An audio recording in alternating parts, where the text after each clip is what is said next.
Gymnasium. This is Jay Harden along with the coach, Kerry Froby, as we hit into pregame fest. Look to go 4-2 tonight against the Bulldogs of Mahomet-Seymour, and on paper, these two teams you'd think would be about evenly. Was that our first game? I want to say. Yes. Okay. I'm going to give us that. It was our first game, and kind of said welcome to high school basketball, and they wanted to basically make a point. Welcome to the Apollo. Here we are. Well, and we played good for probably 2.5 quarters of that game before it finally got away from us. Yep. But we played good for about 2.5 quarters of that, and they come in Mahomet with an enrollment of 938. They were 18-14 last year, 5-7 in the Apollo. Their head coach Nathan Seal, who's been there he's entering his 21st season with a career record of 296-266. They've beaten Mount Zion, T-Town, and Taylorville, two teams that we beat and the team we lost to. They lost to Mattoon and Charleston. Not much of a surprise there, really. We figured Mattoon and Charleston to probably be the top dogs in the conference, so to speak. Yeah, and they proved that when they came in here. They shot lights out that game. I think our girls would like to have that game back a little bit because I don't think we played our best ball. But then, and we beat Effingham. So. It would be we won two in a row now. Of course, the Charleston game postponed. Gave the girls a little extra practice time. That would guess was beneficial to them and Coach Rohr. I think so. Our freshmen, which make up quite a bit of our team, went last night, traveled over to Mount Zion to play. So it actually gave the varsity girls. I think they did a whole lot of shooting last night. Got some more shots up. Got a chance to maybe do. I think there were 6 at practice last night, so they were able to go through some things I'm sure that they needed to work on. Shots up. So working on that offense. That was good. Right now, Chloe okay, you got to put your coach hat on, not your mom hat on now. That's what good teams that make great teams. We noticed that against Mount Zion. Becca Heitzig stepped up to freshman. Imogen Werner stepped up to freshman. And we've noticed, too, that Chloe, when she gets those opportunities to dish the ball off, she is dishing the ball off. The other girls just need to be ready and be in a position to do something with it when they get it. Yep. And that's what with her teammates, once they get comfortable, she's played with Becca before, so Becca and her kind of know that, but there's quite a few girls out here that she hadn't maybe gotten a chance to play with before, maybe played against but not play with, and so that's just learning each other, and I think they're doing that each game and growing as a team, and that's, and hopefully that's showing. They've got 2 in a row, they've come off 2 wins, and hopefully that continues tonight. Folks, we couldn't do this without any of our fine sponsors. We couldn't bring you Lady Railer basketball, folks who can't obviously make it out to Roy S. Anderson Gymnasium. So Lincoln Lady Railer basketball is brought to you by the Comfort Inn and Suites near Route 66, providing you with relaxing accommodations and essential travel amenities you need. The Hampton Inn in Lincoln. You'll love all the luxury and amenities the Hampton Inn has. Schneider Masonry, family owned for over 40 years. The Lincoln IGA, your hometown proud full-service grocery store. The Lincoln Park District, providing fun and fitness for current and future generations. Check out all the programs and services at LincolnParkDistrict.com. And a special thank you to Mr. James Siddons, a proud supporter and fan of Lincoln Lady Railer basketball. Let's go ahead and give you the starting lineups for both squads as the Mahomet-Seymour Lady Bulldogs exit the floor. Here we got just a couple of minutes to go before the opening possession. Durbin Thomas, a 5'4" sophomore, will start. Kayla Kerner, a 5'5" junior, will start. Nicole Taylor, a 5'9" junior. Abigail Bunning, a 5'8" sophomore. And Savannah Oregon, a 5'11" sophomore, starting there in the middle for the Lady Bulldogs of Mahomet-Seymour, 3-2. Starting tonight for the Lincoln Lady Railers will be Ryan Stolzenberg, a 5'5" junior. Ava Gorans, a 5'9" junior. Chloe Froby, the 5'9" freshman, running the point. Emily Paulus, 5'8" senior.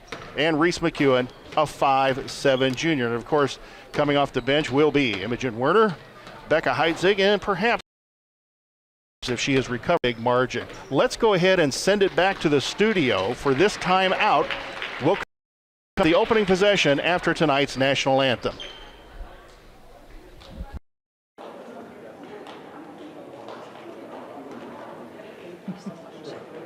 It's not cold, but it's wet. We have a minute and a half before the clock goes off, and then I presume we're going to play the national anthem at that point, so you may want to go 2 minutes.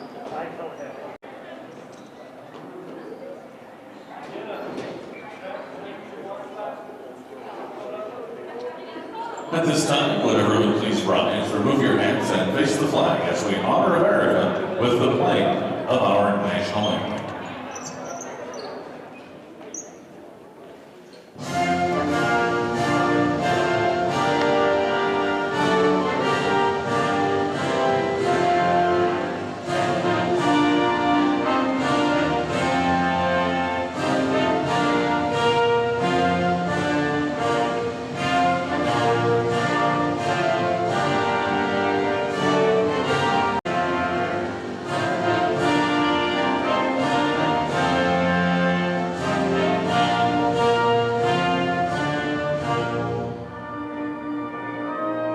Lincoln Community High School with tonight's Lady Railers versus the Lady Bulldogs of Mahomet-Seymour. I was watching the Mahomet-Seymour coach and he was waving over here and I finally figured out what it was. He wants his girls. So the Mahomet junior varsity girls are So Mahomet-Seymour, and we're underway here with tonight's Lady Railer basketball game.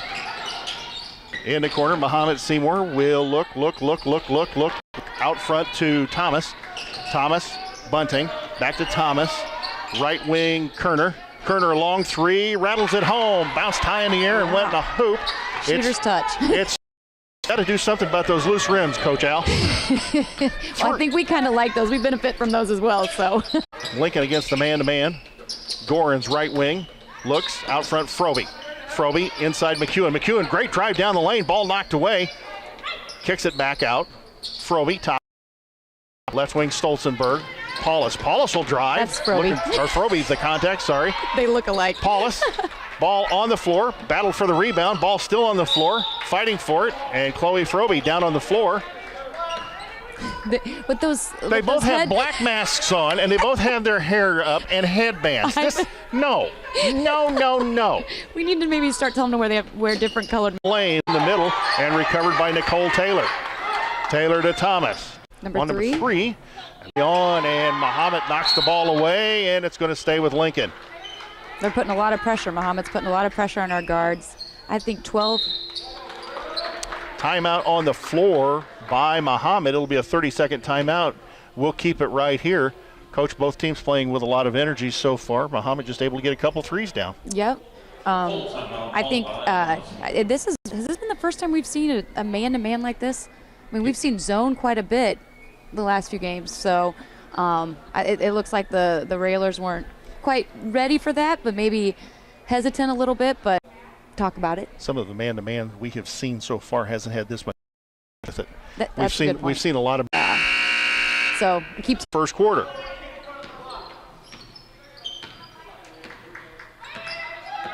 Again, the Lincoln girls spread out in the lane against two people, banks it off the back of the backboard, and 6-4 the Mahomet lead. Lincoln defense creating a little bit of offense, and now they trap at the half-court line, and Duncan's in trouble. And the timeout taken by Mahomet. Wow. There we go, 2 in the first quarter. That's good. So the first timeout was actually a full timeout. The timeout. And now this one, a 30-second timeout by Mahomet-Seymour taken.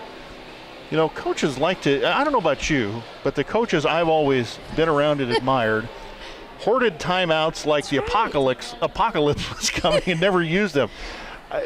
Burning 2 timeouts in the first quarter, most coaches would just be almost having a fit right now. Well, here's my thought on those, and teams work things out further on into postseason, or when postseason starts. I'll start using them a little bit more. Season, he would. But when you go back out there, these next 2 or 3 minutes are the hardest. You are going to go out there and just absolutely. And they did, and I thought that was excellent game management there to give your team of it. He didn't do too bad. Did he? Out front, Thomas. Thomas goes right wing, Bunting, Thomas in the lane. Ball down to Savannah Ogeron, I think, Orgeron, I think I've been and score on this end. Bunting the basketball into Thomas. Thomas throws across it to Kerner. Kerner out front. Looked at taking the 3, didn't take it. Bunting, Kerner. Duncan, the long 3, no good. Bottle for the rebound, and Chloe Froby hauls it out of there. Excuse me, that was Durbin Thomas who took the 3. Froby going to Mahomet-Seymour.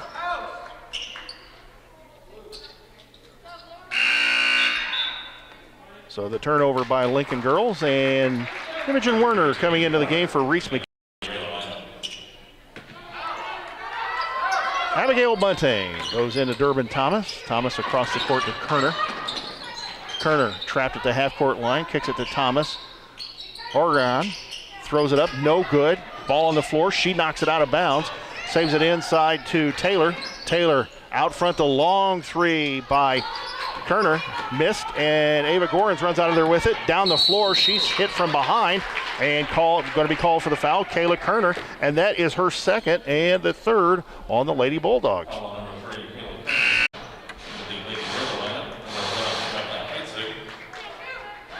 And it's kicked out of there by Taylor.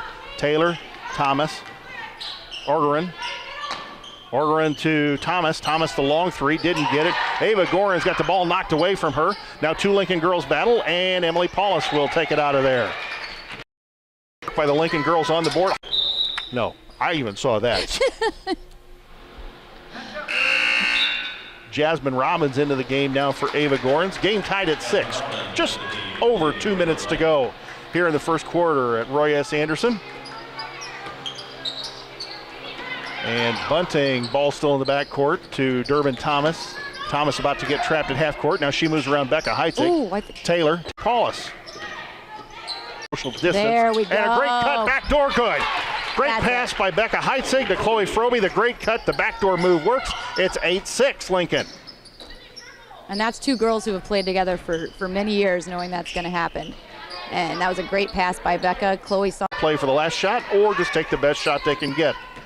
Becca Heitzig out front with Jasmine Robbins. Heitzig, Robbins, Thomas.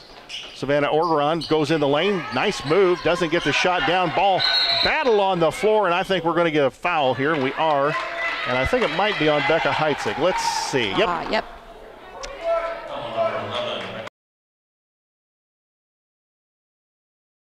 You have clubbed that girl in the head. It might have been an elbow smash to the head. It wasn't intentional. It wasn't very hard. No. So, no. 3 seconds, 2 seconds. Down to one. Froby, the shot. Oh, no good at the gun. And at the end of quarter number 1, it's Lincoln 8, Mahomet